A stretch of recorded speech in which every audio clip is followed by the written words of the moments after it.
Buenas tardes. Hoy vamos a continuar con el ciclo de conferencias sobre todo lo que fue la influencia griega en las costas mediterráneas de Turquía. Nos vamos a centrar sobre todo en todo lo que fue esta colonización griega que se dio en esta costa y que produjo un cambio enorme en el sistema de pensamiento a través del surgimiento y el desarrollo de las ciudades costeras griegas, en especial la de Mileto, donde se llevó a cabo un intenso comercio y donde hubo un intercambio de conocimientos que venían de Egipto, de Babilonia, donde había conocimientos ya muy desarrollados de astronomía y de geometría en Egipto, y que la ciudad de Mileto, entre otras, porque eran varias, estaba Esmirna, estaba Éfeso, entre otras, Mileto concentró todo el comercio, y esta ciudad llegó a tener un esplendor enorme, y allí es donde se va a dar todo este cambio tan enorme del sistema de pensamiento que todavía de alguna manera vivimos hoy. Estamos parados en los cimientos que dejó este cambio en el sistema de pensamiento. Entonces, antes de entrar en materia, quiero más o menos ubicarnos cómo es que se da este cambio. Este cambio, primero, que surge en esta ciudad de Mileto. Si miramos los antecedentes, vamos a encontrar que los griegos ya habían empezado a colonizar desde tiempos muy antiguos, desde los minoicos, entre el 3000 y el 1500 antes de Cristo. Ya había habido una expansión por parte griega en la isla de Creta, de este grupo de los minoicos, y luego los dorios, que sería uno de los grupos que va a bajar a poblar la zona de Grecia más o menos hacia el 1200 antes de Cristo. Ya había habido entonces una colonización anterior a la colonización que va a marcar el surgimiento de Mileto como la gran ciudad jónica, ¿sí? O sea que hay como una primera colonización muy antigua, que es la de los minoicos, luego continúa con la de los micénicos, más o menos hacia el 1100 antes de Cristo, y luego se va a dar una nueva colonización que es como la definitiva, más o menos entre el siglo VIII y VII antes de Cristo.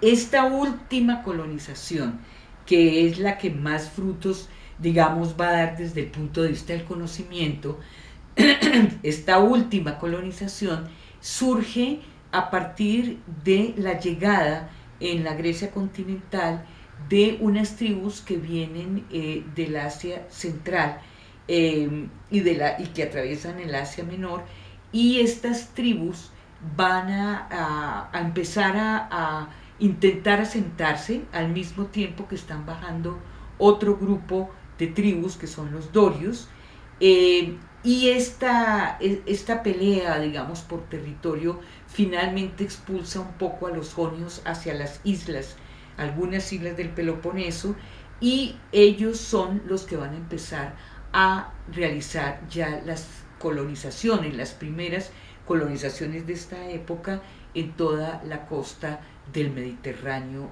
turco, ¿sí? Entonces, hay como un momento en el siglo VIII antes de Cristo en que los jonios necesitan expandirse. Ya la agricultura griega no da suficiente para la cantidad de población que ya crece cada vez más, por lo cual estos grupos jónicos deciden no solamente crear asentamientos en la Grecia continental, sino crear una serie de colonizaciones en las costas, primero del Asia Menor, y luego se adentran en el Mar Negro, donde también van a desarrollar ciudades costeras. Básicamente su colonización, la colonización griega es muy costera. Llegan a toda la costa del Mar Negro y luego se van a ubicar en el delta del Nilo y los dorios van a colonizar lo que es Sicilia y el sur de Italia, que va a ser la Magna Grecia. Entonces aquí, como vemos, es la expansión ya que se realiza, muy liderada por este grupo de los jónicos, que son los que bajan, las tribus que bajan del Asia Central para empezar a poblar toda esta zona. Entonces, cuando llegamos al siglo VIII antes de Cristo, ya empezamos a ver el desarrollo de estas colonizaciones griegas y, como lo había comentado al principio, Mileto es la gran ciudad comercial que recoge todo el saber de la época y de los alrededores. Egipto, el saber egipcio, el saber babilónico, el saber caldeo, el saber persa. O sea que Mileto conjuga allí todo ese saber. Y no es gratuito que es allí y en todas las ciudades costeras donde se empieza a dar un movimiento filosófico, un movimiento de debate entre los grandes sabios que van surgiendo en toda esta zona. Y estos grandes sabios son varios. El debate filosófico se va a centrar en estudiar básicamente cuál es el origen de la vida. Ese es como el interrogante fundamental que estos sabios se hacen, ¿sí? ¿Cuál es el origen de la vida? Y en esa medida, pues son varias las figuras que van a sobresalir en esta discusión, en este interrogante fundamental que es el origen de la vida. Tales de Mileto es uno de los grandes filósofos de aquella época, quien plantea que el agua es el origen de la vida, ¿sí? Él recoge el saber geométrico de los egipcios y para él, además del conocimiento geométrico, el elemento fundamental que da origen a la vida es el agua. Por otro lado, tenemos a Heráclito. Para Heráclito todo es cambio e impermanencia. O sea, la naturaleza está mutando, está cambiando permanentemente, ¿sí? Heráclito, Tales y todos los que vamos a mencionar van a entrar en una construcción nueva del pensamiento, que es Anaximandro quien va como a concretarla a través de la definición de un nuevo concepto, que es el concepto del cosmos. Para Anaximandro existe una armonía en el universo, hay un orden. De hecho, para Tales y para Pitágoras, que va a ser el matemático, la geometría que existe en el universo es una geometría que muestra una profunda simetría. Y el universo tiene un sentido y tiene una mente, un nous, como lo dice Anaxímenes, ¿sí? Pero, repito, Anaximandro es el que define y concreta este nuevo concepto, que es el concepto del cosmos, donde se analiza el universo ya como en sus leyes fundamentales eternas, ¿sí? En el sentido mismo que el universo tiene, donde hay un sentido profundo y donde hay una armonía del todo hacia las partes y de las partes hacia el todo. Esa armonía que está en el universo, a su vez, es una armonía que se va a reflejar también al interior del ser humano.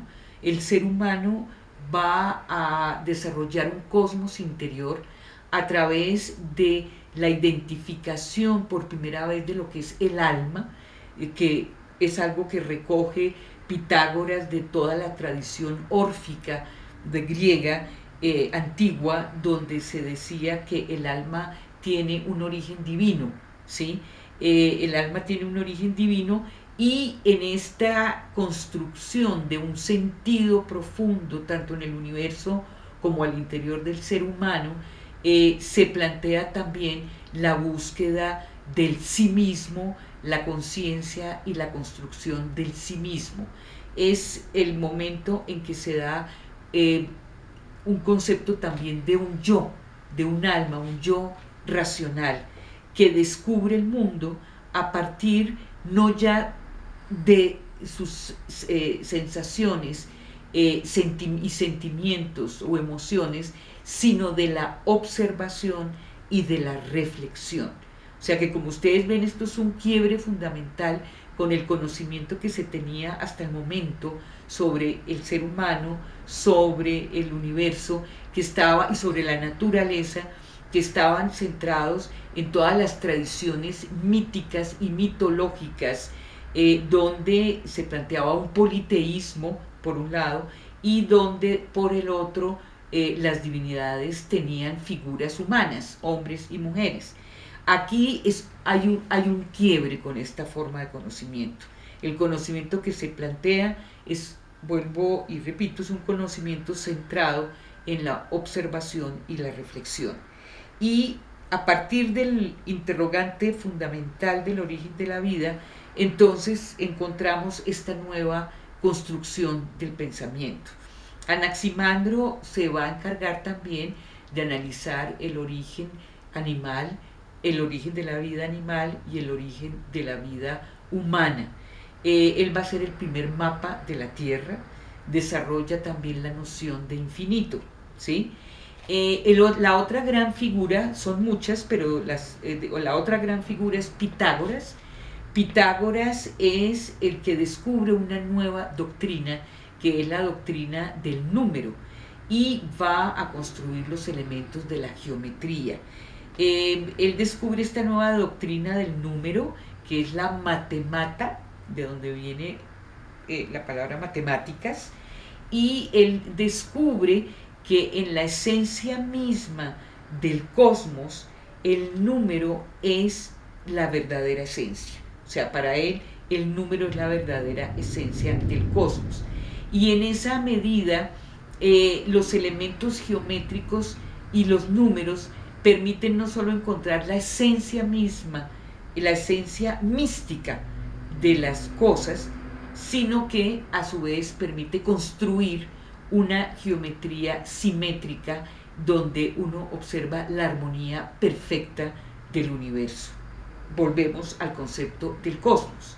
Este concepto del cosmos para todos estos filósofos es una ley mística, o sea, es el sentido fundamental del conocimiento, tanto del universo como del ser en su interior, en su alma. Es una ley mística, que es una ley que rige todo el contexto del universo y del ser en su interior.